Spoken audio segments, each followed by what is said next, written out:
Hey guys, welcome to my YouTube channel. My name is Emily Richeson and I am so excited that you are here today. If this is your first time joining us, then welcome. If it is not your first time, I appreciate you so much and I'm so glad that you found your way here today. As you can see, we have a new guest on our channel today. This is my sweet baby boy, Stokes, and he was born a week and 2 days ago. And we are so excited that he is here, and today's video is all about my labor and delivery with him, and it is your questions that I'm answering. So I did a question box on my Instagram and asked if anyone had questions about my labor and delivery. I got lots of submissions, and I think that's because not only did I get my VBAC that I wanted, but I did it unmedicated without pain intervention or an epidural. And so people had a lot of questions about that, but we are covering y'all's questions today and we are getting some fresh air. This little guy loves being outside. It's shaded right here, so he's not in the sun, but we are just having us a good day outside and decided to get this video out of the way while we're here. So yeah, I hope y'all enjoy hanging out with me and Stokes today. If you like these videos, hit the thumbs up button as well as subscribe and hit that little bell so you can always be part of the fun here on my channel. All right, so we're gonna get started. We're gonna breeze through these questions. I have 8 of them and I did compile the questions. I got a lot of repeat ones or ones that were similar, so I just kind of compiled them together. But if I don't answer a question you may have, or if you have a new question, just leave it in the comment section below and I will gladly answer that for you. All right, question number 1. Did anything on your birth plan not go as planned? So I have a birth plan video. You can watch that on my channel. It was a video before this one. And I listed everything on there. My hospital did a fantastic job of honoring my birth plan. They were so professional. I saw every person that catered to me and my baby, that was a nurse for us, a doctor, anything.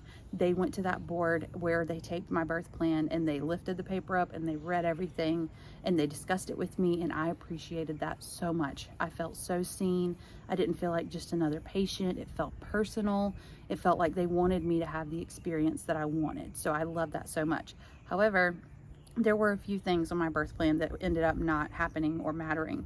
One of those was the C-section category. I did not have a repeat C-section, therefore that category was out the window, and I'm thankful for that. All right, the second one was I did not get to labor in the tub or the shower. The hospital did not have a tub. They did have a shower, but I had to be hooked up to the monitors because I had a previous C-section.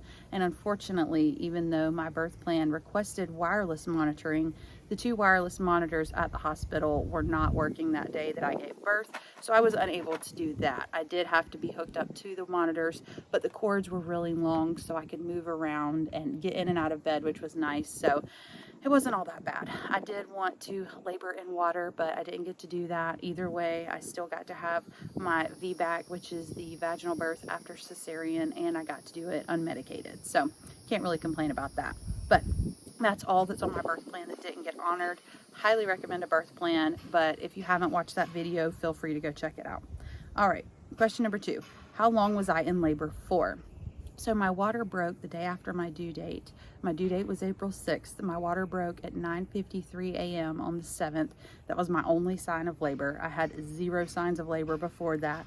I was like 1 centimeter dilated for like 2 weeks, so there was no signs of labor. But my water broke at 9:53 a.m. and I labored all day. I had contractions that were getting stronger throughout the day, and then that night around 10 p.m. is when they started to get a lot more intense, and I was in active labor, and then I had my baby on April 8th at 1:14 a.m. just a few hours later. So yeah, I labored intensely for just a couple of hours, but if you consider labor as soon as it starts, then I began labor when my water broke at 9:53 a.m. It's just however you see it. Okay, question number 3. Pain level of an unmedicated birth. This was the most asked question. Imagine that. I had about 30 people ask me, what was the pain like on a scale of 1 to 10? How painful was it? What do you compare it to? Like, what was the most painful part of it? All this stuff. So pain is going to happen in childbirth. If you have a epidural, if you go without an epidural, if you have a C-section, there is going to be pain. You can't avoid it. It's not meant to feel like you're at a day spa. So that said, my pain was I can't put it on a scale of 1 to 10 because when I started labor, it was different than when I went to go push. So, I mean, everybody's pain tolerance is different as well. I have several tattoos on my ribs and back and all over, and those didn't hurt me, but some people with tattoos in those same areas say that they hurt horribly. So it's all about your pain tolerance. But I think personally that pain in labor comes back to how you are mentally. So mentally, I was in such a good headspace for the majority of my labor that I was able to breathe through contractions, be vocal, release all of that instead of tensing up and being quiet and bottling it up. And it allowed the pain to just kind of flow through me and exhale the pain. So there's that. However, when you get to transition towards the end of labor, it just hurts. It just does. It's not that it hurts for a long time. Transition is quick, but it does hurt because you're about to have a baby. I think transition was hard for me because I didn't realize I was going through it. I thought I was still dilated at like a 5, and then she checked me and she's like, hey, you're at a 10, you're about to push. And it happened very fast, very, very fast. So had I known I was in transition, maybe I would have mentally been in a better headspace and said, okay, you know, I'm about to start pushing. This is good. But in my head, I was like, I was just at a 5. I'm in all this pain. There's no way I'm making it to a 10.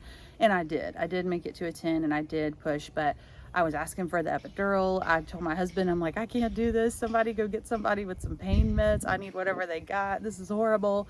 And she decided to check me and she said, you know what? I know you were just at a 5 like 30 minutes ago, but we're going to check you and see where you're at. And she did. And she's like, you're at a 10. You're about to start pushing. And she was not wrong. Immediately, I was like, yeah, I feel like I need to push.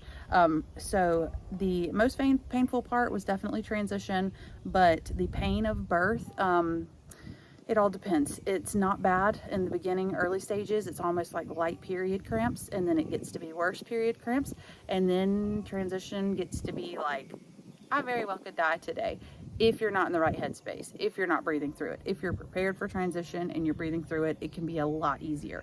Your girl didn't do that. She wasn't ready for that. So there's that. I'm not going to sugarcoat my birth experience on here. I don't want anybody listening to this to be like, oh, birth is easy, I don't have to prepare, and then go into it and be blindsided. I don't want that for you. So I'm just going to be honest. All right, question number 4. What was most helpful during my labor? Several things, actually. My Christian hypnobirthing app was so helpful. I think it's like $3.99 for a month, but it was worth every penny. I listened to it every day. I felt so prepared when I went into labor. I had it playing on my AirPods in labor, as well as my playlist that I made, and I will try to link that here below for you. I made it on my Apple Music, and it was just gospel songs that really calmed me down, music that I love, that's 70s music my grandma used to love, and I wish she was here for that birth, so I felt like having her music playing really gave me that comfort. Yeah, so just music that I love, my Christian hypnobirthing app, my husband, he was there and he was very helpful during labor. He did everything I asked, even if I was like, hey, rub my back, and then he'd start rubbing my back and I'd say, hey, get off of me, leave me alone. He would. He didn't complain. He just dealt with me and helped in any way I could, or in any way he could. So much so that he literally was changing my adult diaper for me while I was in the middle of a contraction and leaking amniotic fluid. It was very romantic, let me just tell you. But he was so helpful. He did everything that he could to help me and make me comfortable, and my nurses were incredible, literally. So yeah, just making sure you have a good support system around you is huge. Making sure everybody knows your wishes is huge. Having good music you love. I also got cold during my labor, and I wore a sweatshirt from my house, and that helped me a lot. Just smelling my house, wearing something that was mine. It just made me kind of feel in control in a weird way. I don't know. I would like find myself like smelling my sweatshirt, putting it up against my face. It just made me feel a really good sense of like peace and calmness and something that's familiar, I guess. So I recommend that as well. Okay, question number 5. How did my husband handle labor?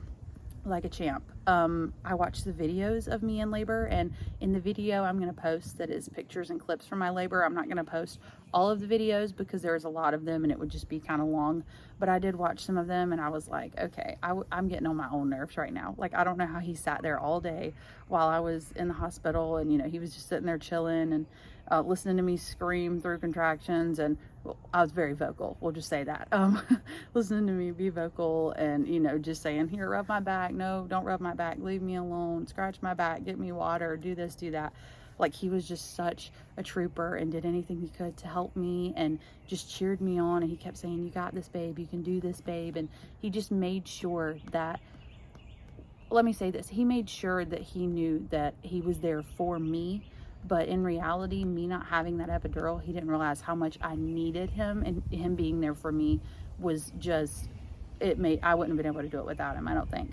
So yeah, I love that I could depend on him and let him feel connected to my labor. And I didn't want to just make it feel like, you know, the labor was just about me. Like, I wanted to depend on him. I wanted him to rub my back and help support me and get me through contractions, because this is our baby. And I felt like he really felt included and important in my labor, and he was. So yeah, he did great.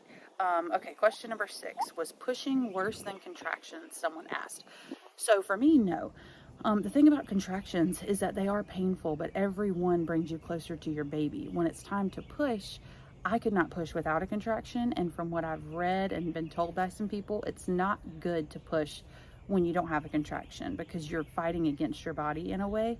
And at that point, when it came time to push, I was so tired and so low energy that without a contraction, like getting the baby out and me working with it, I was not pushing that baby on my own. I was exhausted by the time it came time for me to push. So pushing wasn't hard. The contractions were tough, but when it came time to push, I was ready. I had went through transition. The baby had dropped all the way. He had engaged his head. It was time, and I didn't care, come hell or high water. I was ready to push that baby out. And so, no offense.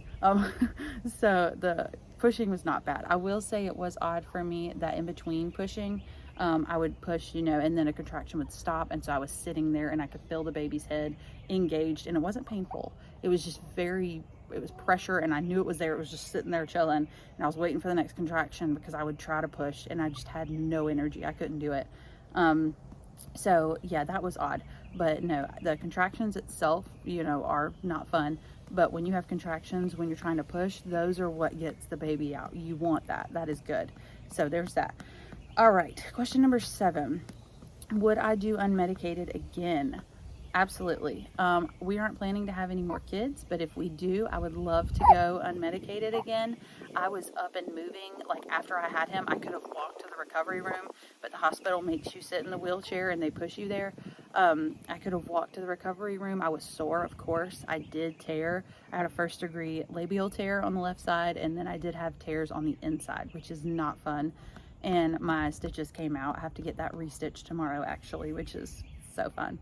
But even so, even that, the recovery is so much easier than a C-section. I felt like myself immediately. My breast milk came in easier.